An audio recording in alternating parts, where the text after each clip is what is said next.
Well, let's get started. So welcome back. It is still April 2nd, and we have joining us today, Catherine Bramhall. It is. Bramhall, and you are in New Hampshire. Well, my birth center is in New Hampshire. I actually reside in Barre, Vermont. Okay. All right. And you're in Hanover. Yes, ma'am. Hanover. So you drive every day from Barre to Hanover. Yeah. Or when you Yes. need to be there, I should say. Yes. Great. So we're just going to do kind of a virtual tour of your facility. And, Okay. just because we do not have freestanding birth centers in Vermont, I think that, we don't really have a frame of reference of what we're talking about. Yeah. So just sort of the hope of you could show us around a little bit. Yes, I'm happy to. So the name of my birth center is Gentle Landing Birth Center.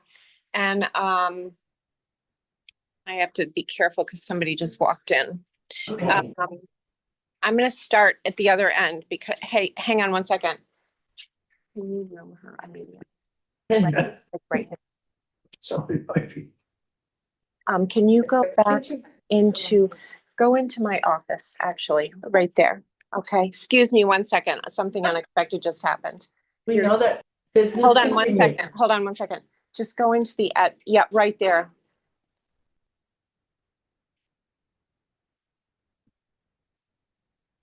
And can you please close the door when you're in there? I'm grateful. Thank you. Hi, sorry about that. That's Hit button. okay. I'm going to turn my camera around, All right. I think. I am going to turn my camera around. I don't know how. Hold on 1 second. I'm sorry to keep you waiting. All right.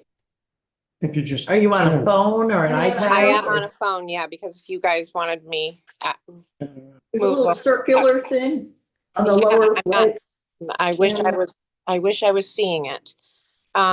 It's all right. I'm just going to turn my phone around. Okay. So this is the birth center. This is when people walk in.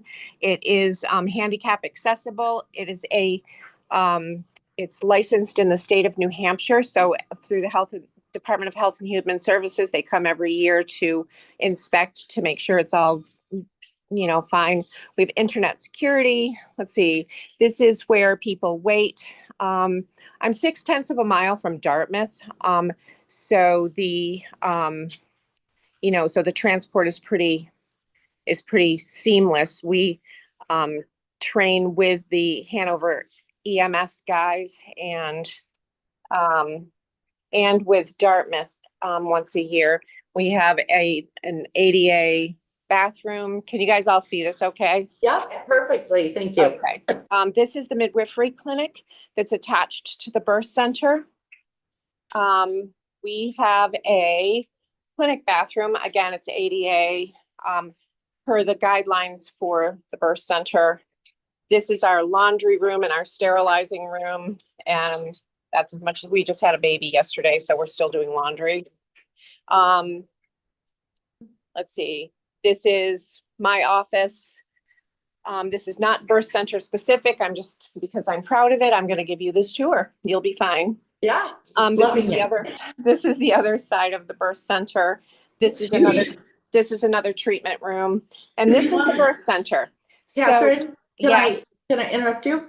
Just visually, if you could slow down a little bit, I'm getting a little seasick. You're moving. Yeah, take your time. We have lots and lots of time. You can read the camera more slowly. I hurried through that because this doesn't apply to what you're talking about. Oh, that's okay. We're about to go into the birth center. So this is the entrance to the birth center. It is a part of our facility that's a totally different area. So when people come in for labor, they come in here. We have a kitchen, which is pretty standard with all birth centers. You give people a place to, have something to eat, and they are encouraged to eat and drink in labor. Is this slowing down enough? It's better. Thank you. This is this is the sort of the cart where if things happen, there's, we have the things that are needed. We have a resuscitation station for the baby with a suction machine. The tooth, this, and on the other side is oxygen for mom and baby, should it ever be needed. All of the standard, I'm going to come back to me, all of the standard emergency things that you would expect and want when things go south are here. They're actually mandated both for my licensing I'm licensed in New Hampshire and Vermont, as well as in the birth center. So every year I have to make, or all the time, I have to set rules and regulations that comply not only with the Department of Health and Human Services for the rules for birth centers, which is HE-P810, but also that I can only do the things that are up to my personal license as well as the licensing for the facility. And so that's where the policies and procedures for this facility and my practice have to meet up and get reviewed every year. I can show, I wish I can't find the circular thing to turn my camera. I'm so sorry. I'm not, this in my birth cart, there are medications should anything go wrong. I can't show it to you because I can't make it work. And then I'm going to take you into the rooms. Okay. The bottom line is that, so much of what happens here, the vast majority of the time it goes right. When it goes wrong, that's what you want to be set up for. And in birth centers, that's, you just set that up. And hemorrhagic medications, which of course are allowed in my license and in the farm, and like all the things you have emergency transport stuff set up so that you never have to worry about it. And it gets reviewed and drilled on a regular basis. I'm happy to answer questions. This is birth room number 1. It's nice. So It's the baby born there. Yeah. when you come in, this is, sorry, we had to clean the stairs yesterday. We had a baby in here yesterday. We had a baby, and this is our birth tub. Let's see. I always tell people you're never going to see this bedspread ever again because it's there to sell the room. It comes off when people come to have their babies. It's just a very homey place. Again, we have in these drawers, we have the things that you would hope we would have, blood pressure cuffs and all the things. But I'm sure you guys are familiar with what we do. And if not, I'm happy to answer any questions. Then this is the bathroom associated with this birth room. Let's see. There's their own bathroom and their own shower with lots of shower heads in case they need help and relief in labor. The birth rooms were designed for code. So, handicapped accessible so the EMS can come in and out their fire doors. Say that again? No, we had a sneeze, so there were a lot of bless yous. I'm going to take you into the other birth room, and then I'm open for any questions you might have. This is our second birth room. It has a different feel to it. Let me turn the light on. Oops, let me turn the light on again. So it has a different kind of feel to it, but again, it's the same idea. It's a private room. That's a ladder to nothing. It has its own birth tub. Let's see. And then it has this is a bigger room. And then the bathroom. This is the bathroom to this birth room. Has a nice big shower, all the things. And I think I'm going to stop there. I'm annoyed that I can't turn it around and give you a proper tour, but I'm happy to revisit anything that you might need to revisit.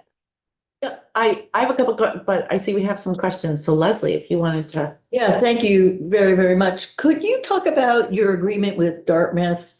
I'm looking at the wrong place, I think. And how that gets initiated and renegotiated and how that works?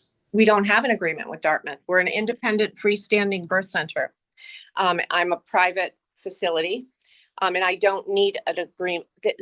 I don't need an agreement with Dartmouth, and they've made it very clear that they would never give us one. There's a liability question there. What we have, though, is an emergency. So we have Dartmouth and UVM actually each have what's called a transport number. You guys probably know that. It's a number that any provider can call from any practice or facility in the state who needs assistance from a higher level facility, like a tertiary care hospital. So if you go on to Dartmouth, to UVM's place, you will see that they have a transport number. You call the transport number and say, this is who I am, this is where I am, this is who I need to talk to. They then call you back with whoever it is that's most appropriate, somebody from MFM, somebody from the OBGYN clinic, or a NICU guy, or whoever that is. And so that is standard access for any provider in any facility in the state of Vermont and, well, in New Hampshire. For me, it's Dartmouth. So if I may. Yeah. So you're not required to have a standing agreement that they will accept your emergent patients? No, not at all. But the thing is it's not 20 years ago. So I've been doing out of hospital 2008, and a lot has changed since then. They now have, because of NEPQUIN, the Northern New England, Lori knows what NEPQUIN stands for, Perinatal Quality Improvement Network or something.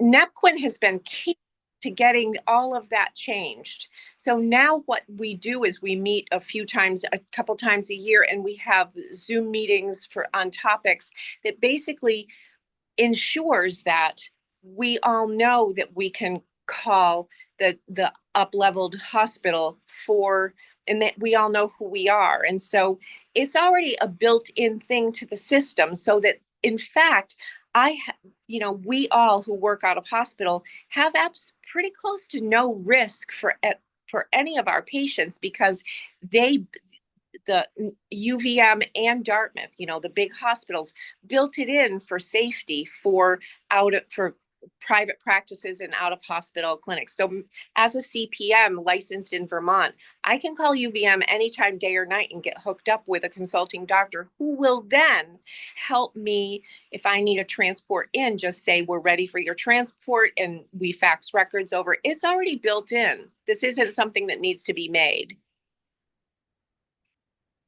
Leslie, for you. For now, yeah. Mari?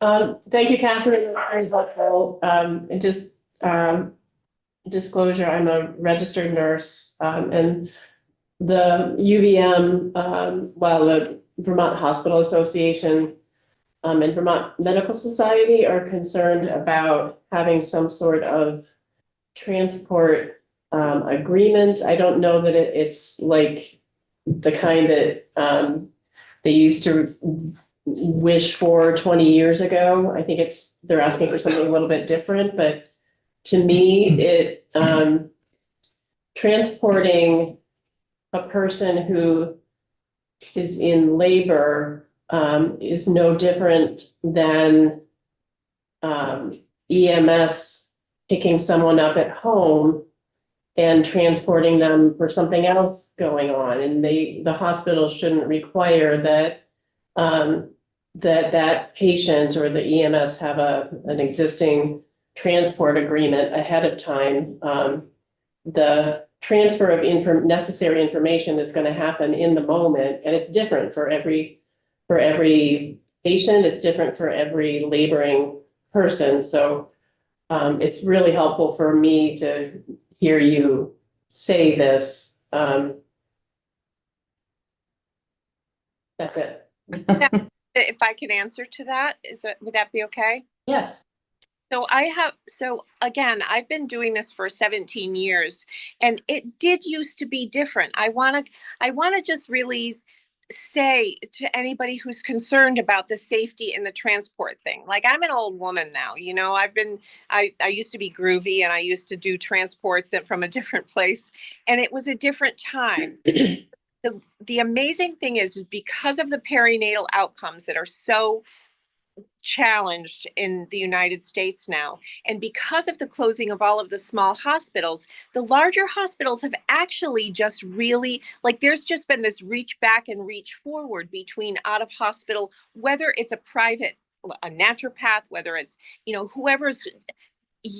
larger hospitals have built this in for better outcomes for all of us. It's part of the quality assurance, quality improvement thing that has been necessary no matter what your specialty is, but especially, you know, like, but for me, I can only speak to the out of hospital thing. It has changed profoundly, so much so that it took me about 2 years to not be afraid to call the hospital because they would, you know, like doctors would have attitude or something that I was out of hospital. I don't run into any of that anymore. And so an agreement is actually, I don't mean to repeat myself. It's not actually necessary because the hospitals have already built into what you were speaking to. It's just like, it's no different than an EMS transport in. I was going to ask you if regarding the numbers, how many births you have a year. And I was also going to ask you about Medicaid, but I looked you up and you are actually your facility is a participating provider under Vermont Medicaid. So you accept Vermont Medicaid and they pay you. Actually, I'm going to correct you. So sorry about this. No. This is why I need you guys to pass this bill, because actually my facility is not covered by Medicaid because Vermont, the state of Vermont does not license birth centers. When I get a Vermont Medicaid patient, they have to pay the facility fee out of pocket because you guys don't have anything built into the Vermont Medicaid, whatever you call it, to cover a birth center because you don't have any birth centers. Okay. Just see Gentle Landing Midwifery on. Right. Yes, absolutely. I've been since I think it was S12 back in 2012 or something. I don't know what it was when they started saying that you need malpractice insurance. I got malpractice insurance so that lower income people or people who need public insurance would still have access to this model of care. Lori, did you want to just Lori tell us? Lori Foster, ACNM and Vermont Birth Center Coalition. Just a clarifying point is, I believe what you're seeing, and Catherine, you can correct me if I'm wrong, is that Medicaid will pay the provider fee as it does for home birth midwives, but not the facility fee. So this is that, you know, topic that came up with Blue Cross Blue Shield as well. Is that right, Catherine? That they will pay the provider fee for you at the birth center? If you have a Vermont. Medicaid will, yes, but not for the birth center, for my midwifery practice. I don't have to. Yeah. The provider fee, yeah. The provider fee. Be clear, and I'm not sure I heard you correctly. I apologize if I got it wrong, but Blue Cross Blue Shield of Vermont actually does pay both the provider fee and the facility fee for birth centers. For your birth center, yeah. Leslie? So I'm looking at the bill and it says a requirement for written practice guidelines and policies that include procedures for transferring a patient to a hospital if circumstances warrant. And what I'm hearing you say that you don't have those agreements and you believe that the system takes that into account. So is that what I'm understanding? That's different. Well, that's what I'm having trouble with. So that's what I'm looking for help. Can you please tell me what bill you're looking at? Like what? All right, so let me just help. I may not need to ask you this. So this is just that they have internal policies. Yes. Okay, got it. Never mind. I'm good. So Mari, did you- be clear, Oh. if you were looking at the New Hampshire bill or the New Hampshire guidelines, in fact, I have a 750-page policy and procedure manual that covers every single thing that would need to happen to follow all of the rules and regulations for both practice, for both myself and any staff, as well as any, in perinatal stuff that happens around here. So And how many births do you have every year there? So I've just finished my 4th year, and right now I have about 70 a year, and I'm on track for like a whole lot more right now. Okay. And Build up. and so for 4 years, you've had the birth center portion. You've had your midwifery services there, but not necessarily the birth center No, for delivery. sorry. I'm so sorry. It is really confusing, by the way, because birth center sort of lumps everything in. The birth center is a facility. It's a different business. It's just a hospital is if you get a hospital bill, you get a facility fee, and that is different. So for 4 years, we opened up January 2021. We opened the birth center. So that was when our birth center license came through. So since January 21st, 2021, I have been doing births at the birth center. I've been doing births as a midwife out of hospital and homes since 2008. Okay. Great. Alan? Just curious, full-time staff compared to part-time staff, how many do you have? I have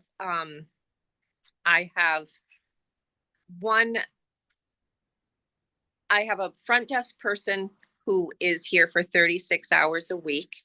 And then I have birth assistants who are contracted people, so that there's always people more than, there's always 2 to 3 people at a birth, but they're not on staff. Now, is this 24/7? You have somebody at that facilities? No, that is not birth center's work, but but you have somebody, according to the rules and regulations, you have somebody who will be able to be here at any point 24/7. And people are really clear. At the beginning of somebody coming into care, they're required to get an orientation and a tour so that they understand the parameters of everything that they would be signing up for. Like, we don't have epidurals, and that there's not somebody here 24/7, but that there's somebody on that you can reach 24/7, that this is a different model of care, blah, blah, blah, blah, blah. Yeah, thank you. You're welcome.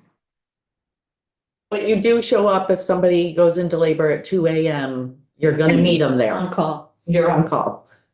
Yes, absolutely. And whether they're in labor or not, if they need a visit and it's not an ER thing, the answer is yes. And yeah. Clear. I actually have a home in Barry, but I also have an apartment 6 minutes from here, so that during really busy times, if it isn't appropriate for me to be an hour away, I have an apartment here. Answers my question. Oh. Thank you. I was just wondering, going from Barry down to Dartmouth, I wherever. times in the last year. Any questions for Catherine? Thank you so much. Yeah. I know that this is, it's beautiful. Absolutely beautiful. It's beautiful. Did I ask how many square feet your building is? It's that's a different question than how many square feet my facility is. My facility is 3,100 square feet. I'm in an office park. Oh, okay, thanks. Well, you're in an office park? I am. I have sound cancel technology in the floors. Thank you. Thanks so much for joining us. You're welcome. Can I just end with saying one thing? Yes, please. What I want to say is that it makes a lot of sense to me, people wondering about the safety and about, it's really hard because, number one, only 2% of people in the United States have babies out of hospital. And this isn't a very well-known model of care. What I want you to know is that setting the rules and regulations that are set up in the state of New Hampshire for opening a birth center through the Department of Health and Human Services actually are the thing that keep this really, really safe. It isn't whether it should be or shouldn't be. Those, when I was setting this birth center up, I slept with those rules. HE-P810, I swear I've memorized them.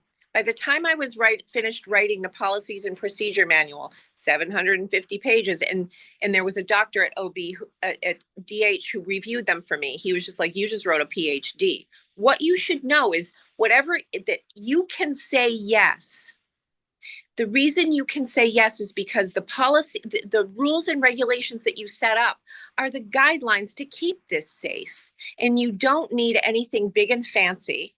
Like, you don't need all sorts of things. What you need is to make sure that when the Department of Health and Human Services and when the licensing is done, that you've covered everything and it doesn't have to be hard. I recommend that you read the HE-P810s as a reference point, because New Hampshire has had birth centers for decades. And look up the safety statistics of birth center births in the state of New Hampshire. And I recommend that as you're, debating all of this, do it from a reference point from your neighbor that has a pretty similar population for what you're looking at. And my collaboration with Dartmouth my collaboration with Dartmouth could not be better. And because it's already set up, and UVM has a very similar setup. So that's what I wanted to say. Just please consider this because families come from Vermont, from northern Vermont, to have their babies with me, wishing they didn't have to make that drive before when they're in labor, and then wishing they didn't have to make that drive after they've had their baby or get a hotel room until the next day. So that would be what I would want to say. Leslie? I was just hoping that you could say that regulation, New Hampshire slower, so if we wanted to find it, or maybe you could send it to us or something. I'm never going to send it to you. I'm never going to remember that. Yes, and I know this rule better than I know my daughter's names. It's HE-P810, the New Hampshire rule HE-P810. Thank you.